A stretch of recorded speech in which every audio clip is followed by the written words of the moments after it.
His face smashed against cold marble. Michael could taste blood and cheap cologne. Somewhere above, a Yorkie barked. Somewhere below, his own keys were digging into his chest, the keys that proved he belonged. But right now, no one cared. Is this some kind of mistake? This has to be a mistake, Michael thought, breath hissing through clenched teeth as the security guard's knee pressed harder between his shoulder blades. He tried to speak to say, "I live here," or "I'm a tenant, check my ID," but his voice caught on the cold tile. Instead, it was the Yorkie's owner who filled the silence. "He chased us down the corridor. He was running. I think he had a weapon." The woman's words ricocheted off the penthouse walls, high and polished and white as bones. Her partner, a tall man in an expensive tracksuit, nodded like a bobblehead. "I saw it too. You never know with these people." Michael wanted to laugh or scream or both, but laughter would cost him a bruised rib. Screaming would cost him something deeper. He was 36, black, a veteran of wars most Americans forgot the moment their flag pins came off. He'd been back in the country for a decade, worked himself through college, built a reputation as a human rights advocate. But none of that armor mattered when you were face down on the floor, cuffed by men who'd been taught to see you as a threat before they ever saw you as a man. The guard holding him down leaned close, breath sour and hot. "You got keys?" he hissed. "Where'd you get 'em, huh? You jack someone's wallet, break a window, or just follow the real owner in?" Michael didn't answer. Not yet. The fight had left him, but not his dignity. Above them, the ceiling stretched so high it blurred. Michael remembered, absurdly, the realtor's words from 2 weeks ago. Cathedral ceilings, panoramic views, and all the privacy you could want.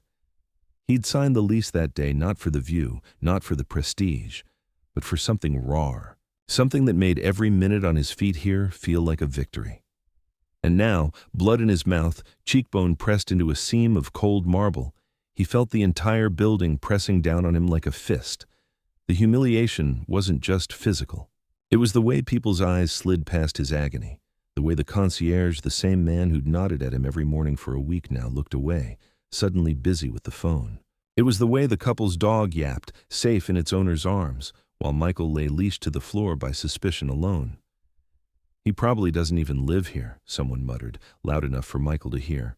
"These penthouses, it's not a shelter." The words stung, not because they were original, but because they were so familiar. The other security guard, older and heavier, knelt beside Michael and began rifling through his pockets. "No weapons," he announced like it was a disappointment. "But he's got a key fob, Unit 3801. Looks real." The first guard snorted. "People fake everything these days."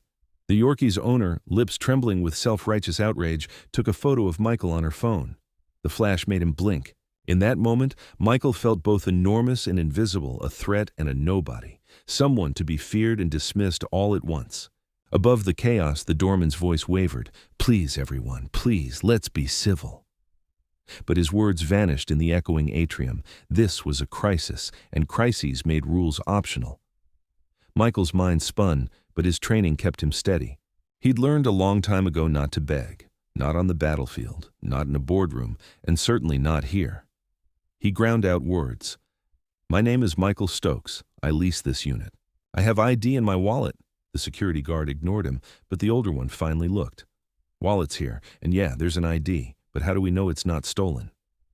Michael's chest heaved, but he forced himself not to rise to the bait. He focused on the details, the scratchy carpet at the penthouse entrance, the smear of something red lipstick or blood near the elevator doors, the faint whiff of bleach from the freshly mopped hallway. He could feel the gaze of the couple, not just fear now, but a trembling hope that this moment would somehow validate their discomfort, that the intruder would be exposed, that their fear would be proven right. The dog whined. The woman shushed it with a trembling hand. "Call the police," she hissed. "He might have an accomplice." The words burrowed under Michael's skin, colder than the marble. Time stretched. A crowd gathered. Some residents looked curious. Most looked away. One or two filmed on their phones, hungry for a story, a scandal, a viral moment. Michael watched their faces through a haze of pain and memory, saw how quickly neighbors could become a jury. The security guard's radio crackled. "PD's on the way." Michael shut his eyes, felt himself slip away for a moment, not back to war, but back to a childhood of being told, "You don't belong here." The message hadn't changed, only the floors got higher, the carpet softer, the rules sharper.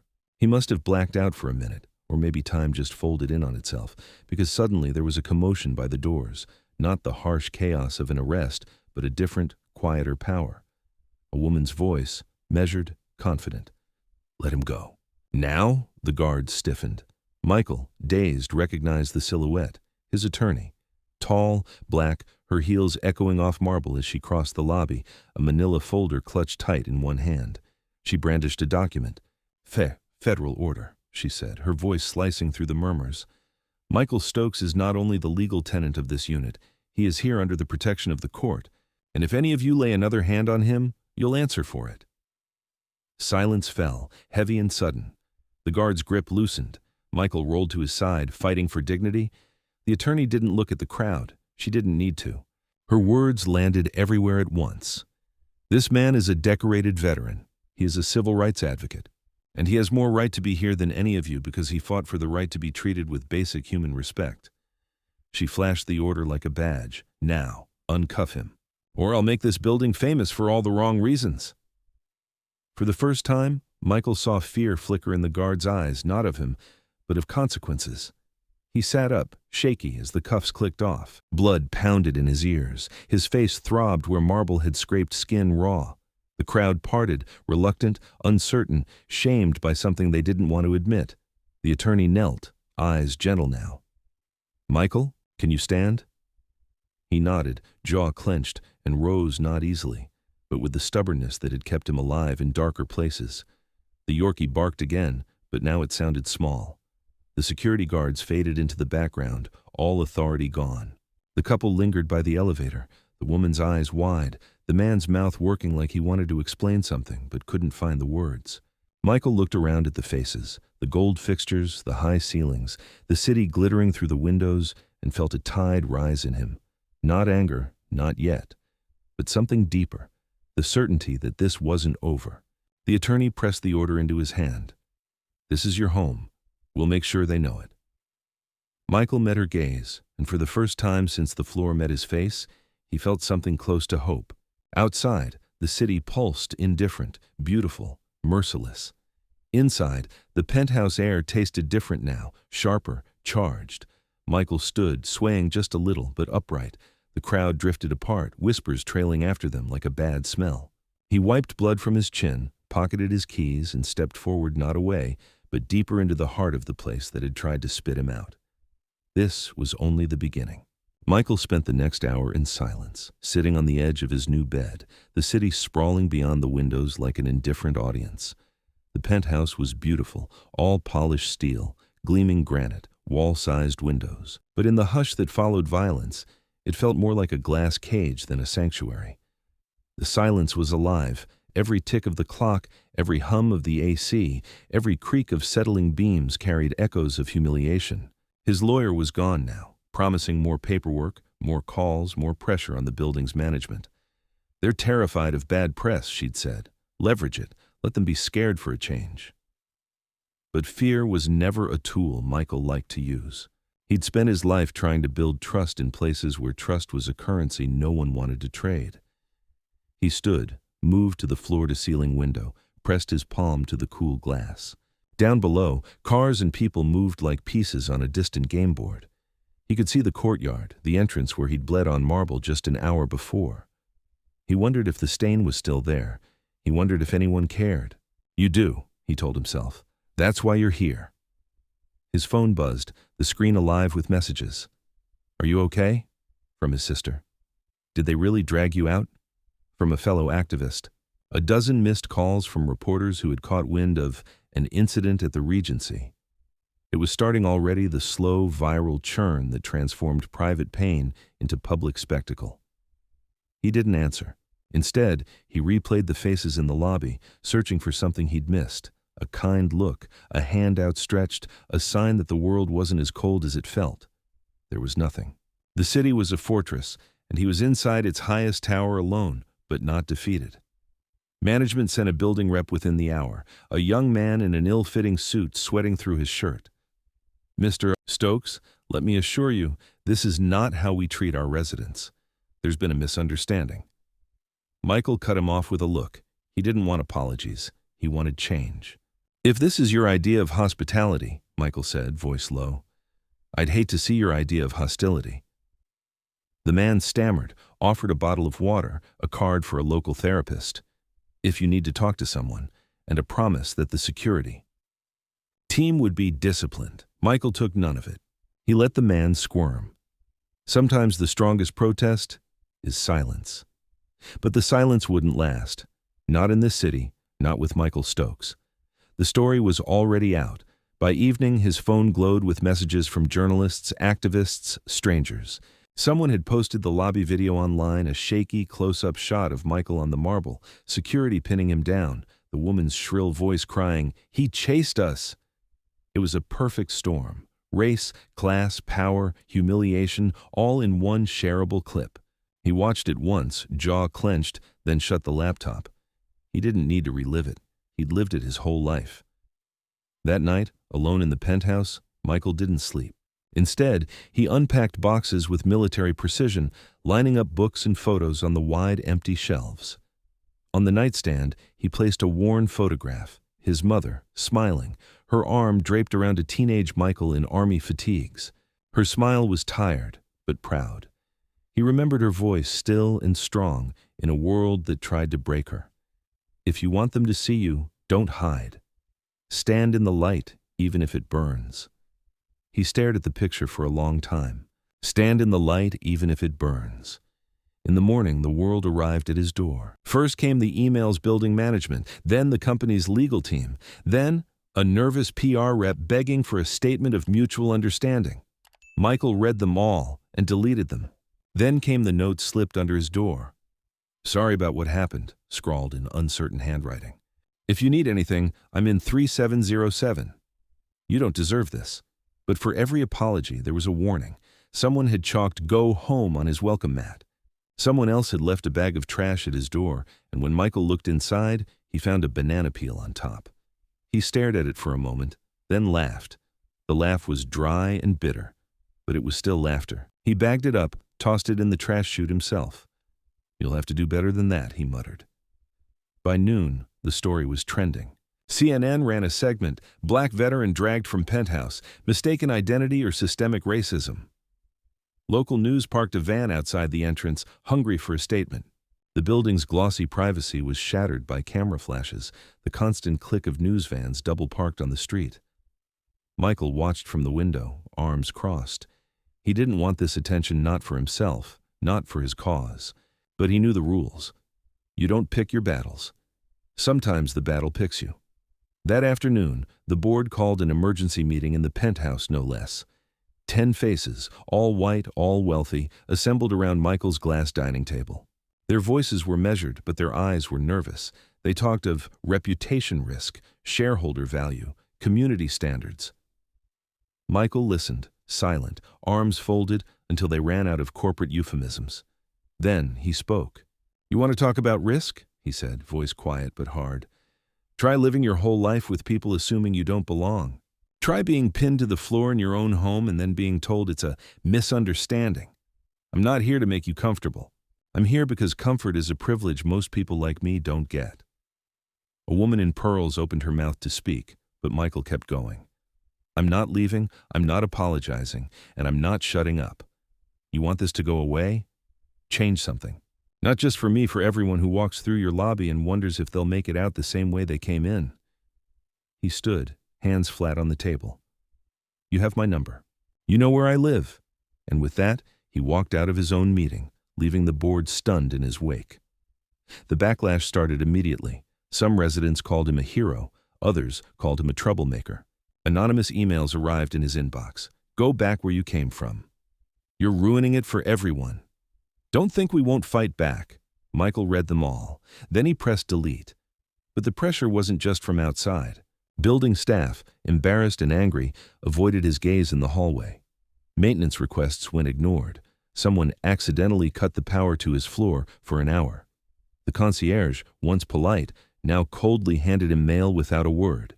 Michael absorbed every slight, every act of small sabotage, and met it with the same silent strength. Never a raised voice, never a public outburst, Always dignity, always patience. He documented everything, dates, times, faces, just as he had in the army, just as he had when fighting for veterans' rights. He made a call to his lawyer. "Get ready," he said quietly. "They're not done, but neither am I." Days blurred into a week. The building was no longer just a home, it was a front line. Reporters called daily, some kind, some vultures. Activists offered support. Someone started a hashtag, number sign, Penthouse protest. Michael didn't answer questions, didn't give interviews. But every day he walked through the lobby with his head high, camera phones following, neighbors whispering. One evening, he came home to find a poster taped to his door. "You are not alone. We see you. We stand with you." Beneath the words were dozens of signatures, names he recognized, names he didn't. Michael ran his fingers over the paper, felt something hard crack open inside him. Hope, or something like it. He left the poster up. But the system wasn't finished, not by a long shot. The company sent a formal notice. "Due to recent events, we are reviewing your lease." Michael's lawyer called it what it was, retaliation. He posted the notice online. The outrage spread. The building hired extra security, but now the guards followed Michael in the hallways, eyes narrowed, walkie-talkies crackling as he passed. He kept moving, always moving, refusing to be boxed in. Every morning he ran the stairs, from lobby to penthouse, breath burning in his lungs. Every night he called his sister, promising, "I'm okay, I'm safe, I'm not giving up." But beneath the routine, the pressure built. Isolation, exhaustion. Anger deep and old as bone. He'd fought battles before. But none like this, not in his own city, not in a place he'd paid for, not against a system that wore a smile and called itself neutral. One night, a single knock echoed through the penthouse. He opened the door, half expecting another threat. Instead, a girl stood there, maybe 16, pale and trembling, a delivery bag in hand. She looked up, voice shaking. I saw what happened. I live on 31. My dad said not to get involved, but..." She thrust the bag at him. "My mom made dinner. She said you probably haven't had a hot meal in days." Michael stared at the bag, then at the girl, her eyes bright with defiance. He took the food, hands suddenly unsure. "Tell your mom thank you," he managed. The girl grinned, fierce and sudden. "She said you remind her of her brother. He fought too. People always tried to tell him he didn't belong. He proved them wrong." She turned, vanished into the hall. Michael stood for a long time, bag in hand, the smell of curry and rice filling the empty space. He ate on the floor by the window, city lights winking beyond the glass. For the first time since the floor met his face, he felt the knot in his chest loosen, just a little. He was still here. He was still standing. And he wasn't alone. The city didn't sleep, and neither did the headlines. By the second week, the story of Michael Stokes was everywhere. Newspapers, morning shows, trending online. Footage of his arrest was slowed, analyzed, dissected by experts and strangers alike. The company's CEO issued a statement, cold, legal, meaningless. But the world was watching now, and the world demanded answers. It started with a knock on the penthouse door, one morning, sharp, official, impossible to ignore. Michael opened it to find three faces: his lawyer, a federal marshal, and trailing them, a local news crew clutching microphones. His lawyer, eyes bright, lifted the thick envelope in her hand. "It's done. Injunction is granted. And the Department of Justice wants a word with building management about patterns of discrimination, retaliation, everything. You're not just protected, you're a symbol now." The marshal nodded, slipping a badge from his coat. "Mr. Stokes, you're not only the legal tenant here, you're now under federal protection.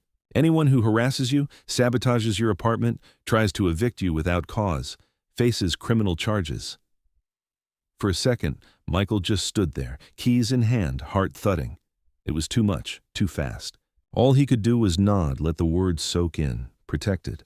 Not just by paper, by law, by eyes that wouldn't look away this time. The news crew was waiting. Michael thought of saying no. He'd always hated being the story, preferred to fight for others, not himself. But then he remembered the faces in the lobby, the whispers, the girl on his doorstep with her mother's food. He stepped into the hall, stood in front of the camera, and spoke. "I didn't want any of this. I just wanted a place to live, a place I could call home after everything I gave for this country. I didn't ask to be dragged out in cuffs, to be called a threat, to be told I didn't belong. But it happened. Not just to me, to too many of us, every day, everywhere. So I'm not leaving, I'm not backing down. I'm staying for everyone who ever felt small in a place they paid to be. For every kid who grew up thinking the best they could hope for was to survive in someone else's world. No more. We make the rules now. We belong. The camera light flickered red, then went off. The crew was silent. Michael's lawyer squeezed his shoulder. You have no idea how many people needed to hear that.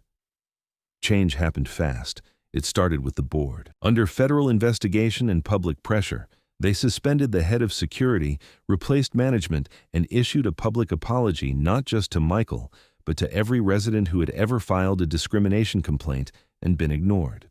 For the first time, the building's marble lobby was filled with more than just silence and suspicion. It buzzed with apology, reform, and the quiet shuffling of staff sent off with severance papers and shame. A week later, Michael led a press conference in the atrium. He wasn't alone. Beside him stood building workers, tenants who'd faced their own slights and threats. If you want change, he told the cameras, start by listening to the people you're most used to ignoring. A fund was created for residents who'd been wronged, for workers denied opportunities. The company's stocks took a hit, but the CEO didn't care. He was too busy fielding calls from lawmakers and civil rights leaders. The Penthouse became more than an apartment. It was headquarters, refuge, rallying point. Neighbors knocked not to complain, but to join, bringing food, sharing stories, volunteering legal support, or just sitting quietly beside Michael as the city changed around them. But real victory came quietly. Late one night, Michael stood by his window, the city spread out below, and heard a soft knock at his door. He opened it to find the same security guard who'd pinned him to the marble floor that first day, older, smaller now, hat in hand. The man didn't look up, voice low. I lost my job. I deserved it. I wanted to say I was wrong. I thought I was doing my job, but I was doing it for the wrong people. For a moment, Michael said nothing. Then he stepped aside. Come in. Sit down. The man hesitated, then did as he was told. For a long while, they sat in silence. Two men who'd once seen each other as enemies, now just tired, human, broken in different ways. Finally, Michael spoke. People don't change because they're told to. They change when they see the cost of staying the same. You can't undo what you did, but you can choose what you do next. The guard nodded. He stood, offered his hand. Michael shook it. As the door closed, Michael felt the weight lift, not all at once, but enough. The final shot is simple. Michael, back in the lobby, not as a victim, not as a stranger, but as a leader. The same marble that once held his blood now echoed with his footsteps. The Yorkie's owner avoided his gaze. Others nodded hello. The world hadn't become perfect overnight, but it had changed, because someone refused to look away, refused to leave, refused to stop fighting for dignity. Michael's phone buzzed a message from his sister. Proud of you. You're not alone. He smiled. He looked around, breathing in the city lights, the high ceilings, the clean air. He was home. For real. For good. And no one, not security, not management, not fear, not hate, could take that away from him again.